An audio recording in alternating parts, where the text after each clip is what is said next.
We've got a Herman Cain update in a little bit, but first things first, I promised you a story about horses. I promised you multiple stories about horses. Now, this is going to be a bizarre little segment here, so if your kids are listening, if they give you that weird face like, my God, Mommy, what's he talking about?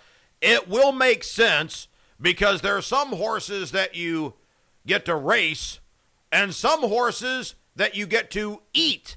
And both of these things might start happening in Georgia very, very quick. Like, we begin, of course, with a theme song, and it's almost too obvious, but yeah, it's pretty good. Yeah. I'm Mr. Ed. Yeah. Let's eat 'em.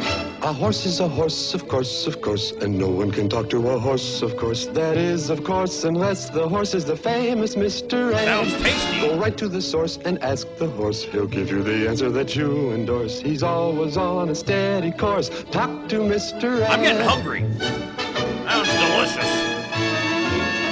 Maybe a sandwich. Here's why we're talking about eating horses here. And I swear I'm not making any of this up. U.S. Representative Jack Kingston. Jack Kingston, how does this go into horse eating? Well, our crack research squad, which is Chad, tracked this down from a newspaper in Oklahoma. It's called The Oklahoman. No joke. This is where we had to circuitously go from here to Oklahoma to find out about Jack Kingston. But Chad tracked it down. We're trying to get Jack Kingston on the phone eventually to talk about this. Horse slaughter plants have become legal once again. This after Congress quietly unbridled restrictions on processing horse meat. Barack Obama signed this bill on November 18th. Entities already considering opening plants are in Oregon and possibly Idaho, Wyoming, Montana, Nebraska, North Dakota, Missouri, and Georgia. This from horse slaughter plant advocate Sue Wallace. She says between 120,000 and 200,000 horses will be killed for human consumption every single year. Now, how is Jack Kingston involved? Well, according to the Oklahoma newspaper, quote, Jack, we wanted to allow horse slaughter again in America because of an unanticipated problem with horse neglect and abandonment. So we can't neglect the horse. We can't abandon the horse. Hell, let's just eat them. Cook it up and eat it. What? Has it really gotten that bad? We're now munching on the horses? Congress stopped horse meat plants in the United States in 2006 because it withheld federal funds for the food inspectors. But Kingston told the Oklahoma newspaper the processing plants simply moved to Canada and Mexico, proving once again the Canadians and the Mexicans were doing the jobs that we would not do. You know where that came from? Horse meat processing. Yeah. So I got a quick question at 2411059. Because I've never had a horse meat sandwich. I have never had a steak and went, is this cow? No, texture is wrong. No, it's not chicken. I know what chicken tastes like. This ain't chicken. It's not yak. It's not panda. And panda's remarkably delicious. They're cute until you got to eat them, and then they're just tasty. Would you guys eat horse? I don't know if I would. I'm pretty carnivorous. There's not a lot of stuff I've walked away from. But horse? Chad, quick, I'll ask you. And then 2-4, we'll go to the phones and say, have you ever eaten horse, and would you eat horse? I've never had horse. Would you? I don't know. I mean, it'd be kind of weird. Look, let's I don't want to go down that road. You start with a horse, then you eventually get to a dog and a cat. I don't want to go down that road. Okay, well, let's go down. Let's talk about restaurants here. All right. Because right over here, they're opening an Olive Garden. Then you got Fazoli's. Mm-hmm. You got KFC. There's Arby's. Over there is Outback. There's all sorts of restaurants here. If they put up a restaurant that sold horse, would you go? Probably not. Yeah, I mean... I would go there and get chicken. Oh. if chicken was on the menu. You're the kind of person who goes to KFC and gets a salad, you weirdo. You get what they're No, I did that at Red Lobster. Yeah, Red Lobster, you get the salad? Because I'm allergic to shrimp, so... Oh, I didn't know that. I have to get salad or chicken at Red Lobster. Wow, now I know precisely what to get. Now you know how to kill me, yeah. That's right. Give me some shrimp. Give me a lobster. What's in this delectable gumbo? It's, well, that would be shrimp there, Chad.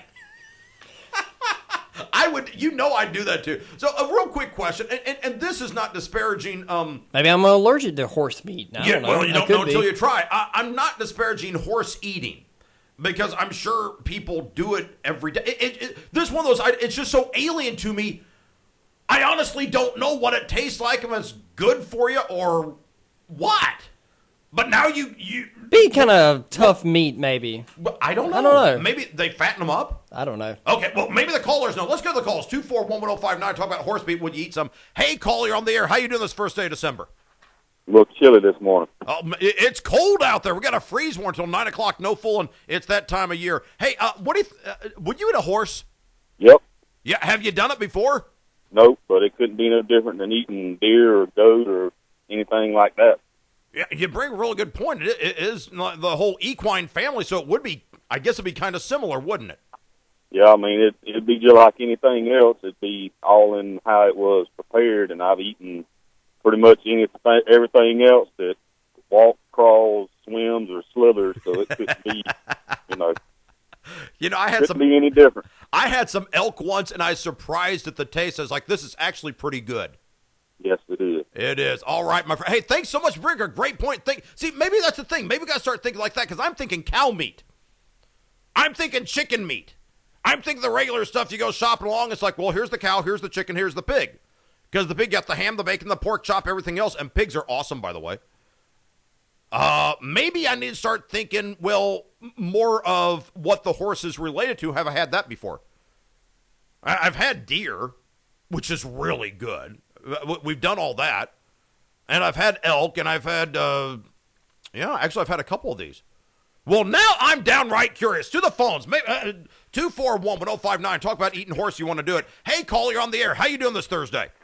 I'm doing great. How you doing? All right. It's a little bit chilly out there. We're talking about eating horses. Are you up for this? No, but I do know some folks who have eaten it. Yeah. They're French. The French eat horse. And they're cool and with it. they said that it's stringy. Oh. Maybe we make it do a chili or something lovely like that. I don't know, maybe, but I don't know if I'd want to go for it. But I do know that it's supposed to be real stringy meat. Huh. Okay. Well, we're going to see what it tastes like. I think when it comes our way, I'm going to get some, all right? Okay. All right. Thanks so much. I'm dying it out. What do you mean you're getting hungry, Chad? Chad, what do you mean? What kind of steak do you want? A cow steak? Yeah. Or do you want a horse steak? A cow steak? Cows don't do. That's a sheep that goes by. Cows go moo. What? Come on, we've seen the romper. One more quick phone call. It's an odd question, I know, but here's how we're starting off December. Hey, caller, you're on the air. How you doing this Thursday? Great, how are you? All right, we're talking about eating horses. Would you do that? No, I think you're kind of missing the point of the whole subject. The point is that the slaughterhouses were shut down. Yeah. And I believe the lady's point that she's trying to make is what that has done to the horse industry as a whole in America. I mean, today you have people calling up boarding barns here locally. Yeah. Just wanting to give horses away because they can't afford to feed them. Wow, and they said, and this was Jack Kingston's point, that people are still going to slaughter, process, eat the horses, and now they got to go to Canada or Mexico, and Jack Kingston saying, well, we might as well just do it here because you got a couple 100,000 horses being abandoned, neglected every single year. Well, you do, and also you have a horse that would regularly sell for $10,000, selling for $1,000, $2,000. God, that's amazing. I know it's bad. I never thought of it that way about how bad it's getting for these guys who own horses, because I don't have horses. It's very bad. I have horses, and it's just horrible what it's done to the industry. And I'm not a advocate of just going out and slaughtering horses. That's not what you want to do. But you've got to do something with them, and there's other uses for the horse meat. You have the dog food. You have fish food. It's just a lot of it's lost a lot of revenue in America today. Is the point I'm trying to make. No, hey, you're absolutely right, my friend. I feel for. Hey, thanks so much for taking the time to call in. I truly appreciate it. We come back to the economy and the economic collapse, and which is what this is, not recession or depression. This whole thing's just falling apart on us. I never sat down and thought, because look, I've ridden horses. My sisters have horses up in Idaho and in Missouri. Everybody's got horses but me, I think. We had them growing up. I've never really thought, well, let's take to feed this critter, and after a while, yeah, this is actually a viable thing, horse slaughtering plants in this. Ooh. Jack Kingston credited in the Oklahoman newspaper with this very story. Kid you not. Final quick horse story. It's quasi-related. I told you before, you can ride it, you can eat it, and apparently you can race them as well. Check this out. In about a month, seriously, next month, so I get to say this, next month in January, the state legislative body meets yet again. 2012 legislative session is about to kick off. And guess what? State reps Ed Renders and Winfred Dukes say, you know what? How about horse racing in the state of Georgia? Voters in a lot of communities just voted for Sunday alcohol sales. And when these went on the ballot, I told you what was next. You're going to have Sunday alcohol sales, yes or no, and I'm actually cool with that. Then the gambling's going to come up, and then the horse racing is going to come up that you can gamble on. Definitely. A couple of folks, Winfred Dukes of Albany says, how does our area benefit from it? Most importantly, how will it be perceived by the people I represent? Just wait for it, guys. When horse racing is on the next legislative session's agenda, and it will be, don't be surprised if it comes up for a vote in the next couple of months. Don't be surprised at all. It is 6:49 and a half. What time is it? It's 7:4. Did I say 6:49? My God, where am I broadcasting from? Twin Cities of Minnesota? No, it's not. What do you mean quit horsing around? Gosh, Chad, you had to say that to me. 7:49. People thought they had more time to sleep. No, get up. It's almost 8 o'clock. If you're haul butt, get to work on time. If you start at 8 o'clock, you got 10 minutes. Quick timeout. Back with a whole bunch more. This is WVGA.